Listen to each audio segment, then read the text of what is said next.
Our guest tonight will be live from Washington via satellite. Representative James Clyburn, who was at today's big healthcare summit. Obviously, any event of that magnitude involving the President of the United States, members of both parties, television cameras, and talking, it's going to have its skeptics. The main point of today is political theater. People are calling today's televised healthcare summit nothing more than theater of the absurd. I think it's a kabuki theater. I think it's the Romeo and Juliet, the two families fighting. Do you think that? Do you think it's those families fighting, really? I don't know, that last one sounded off, but if it's one thing Harvey Fierstein knows, it's theater, so... I mean, really.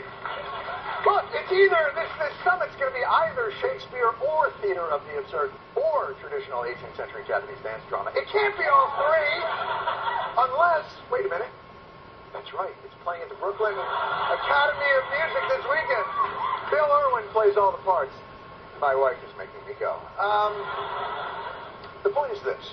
Television pundits are saying this is a serious issue. It should not be treated as a frivolous spectacle.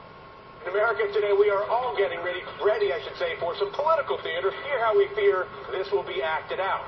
One puppet, the Democrats, the other, the Republicans. And the four groups pulling the strings up here, who run that the healthcare show.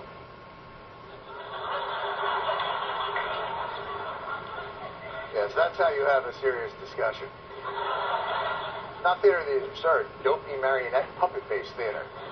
Come on, Radigan, enough of the toys. Is this an important topic or isn't it?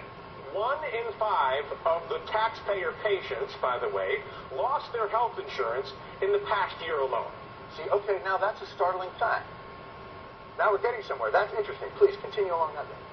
Lost their health insurance in the past year alone. But back to our puppets. No, not back to the puppets! You were moving forward away from the puppets, and then you went back. By the way, you're on NBC. What's with the Toy Story puppets? Aren't you going to get sued for that? So is that what we've come to? A simple conversation between opposing ideas must be treated as spectacle? I'm looking forward to this rational discourse happening in Washington. Roll the open. At last, two parties in one room, conversing about one issue for 6 hours. It's the Bipartisan Healthcare Reform Summit 2010.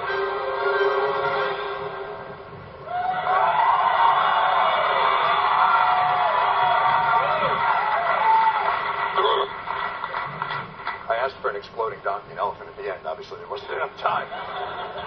All right, so let's get to it. I'm bipartisan curious. Let's get this discussion of the current status of healthcare reform started, with both sides staking out what they hope to accomplish. Mr. President, you have 20 seconds. What I'm hoping to accomplish today is for everybody to focus not just on where we differ, but focus on where we agree.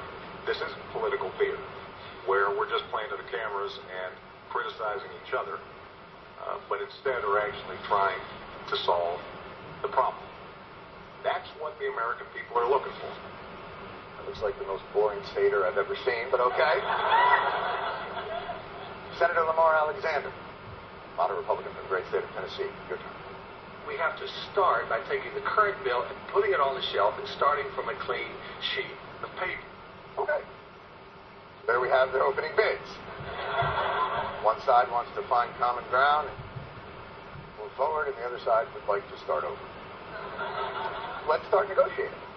We're not really that far apart. Let's wrap the bill. We have agreement on conflict of interest. What we simply want to do is start over. Pre-existing conditions, Billy, we all agree on that. Start over. We could agree. Start over. A lot of agreement. It's time to start over.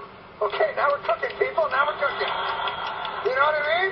We're getting it going here. We started out, okay, I think we got it close. Let's grab the whole thing. Okay, now we're getting it. And now, 3 hours later, it's exactly where we are still. All right. But then, something strange began to happen. What we ought to do is do the Willie Sutton thing. We ought to go for where the money is. 1 out of every $3 that gets spent doesn't help anybody get well and doesn't prevent anybody from getting sick. At least 15% of government-run health care is fraud. So tomorrow, if we got together and fixed fraud, we could cut health care 7.5% tomorrow. Wow, that is Senator Tom killing abortion doctors might not be such a terrible idea, Coburn.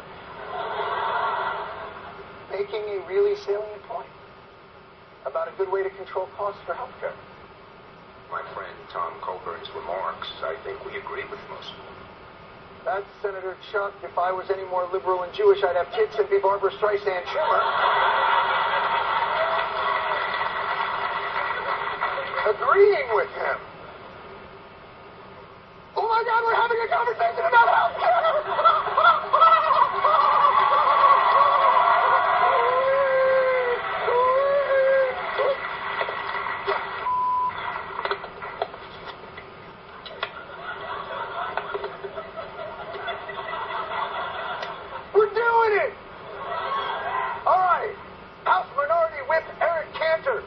Virginia, take the ball and get some more yardage. We're going, baby.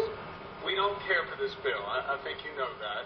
The American people don't care for the bill. I think that we've demonstrated, in the polling that they don't.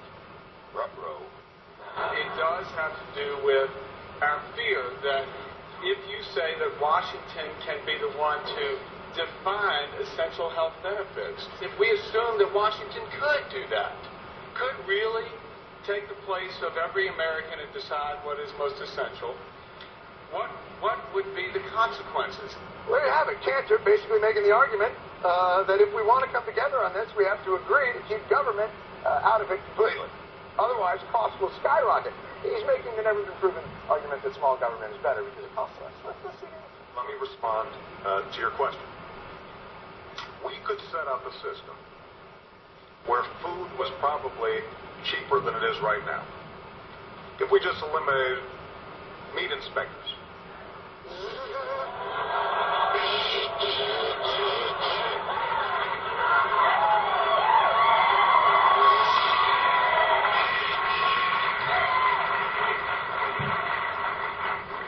You know I'm your father. You see how fast Obama took him down? Cantor's face when Obama hit him with the old, "You like mad cow disease, do you, Cantor? Is that what you want? Is that?" He's like that. Oh, it's just my bar mitzvah. I don't like this. Cantor wasn't the only one who had a score to settle with Obama. Now, both of us during the campaign promised change in Washington. Unfortunately, this product was not produced in that fashion. It was produced behind closed doors. It was produced with unsavory, I say that with respect, deal making. The Louisiana Purchase funding of $300 million for one state. The Cornhusker kickback. The Rhode Island Blumpkin. The Kansas City Rusty Trombone.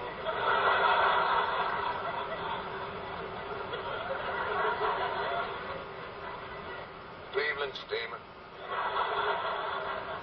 John McCain coming to the summit in a quick attempt to challenge Barack Obama's campaign slogan of hope and change. It's been an apparent last-ditch attempt to pick up the state of North Carolina. Let me just make this point, John, because we're not campaigning anymore. The election's over.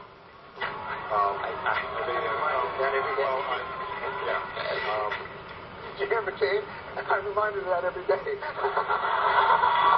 And it's killing me. My heart stopped 6 months ago. I'm only alive on vengeance fumes. Now, obviously, there was grandstanding, there was posturing, but there were some really substantive points made here.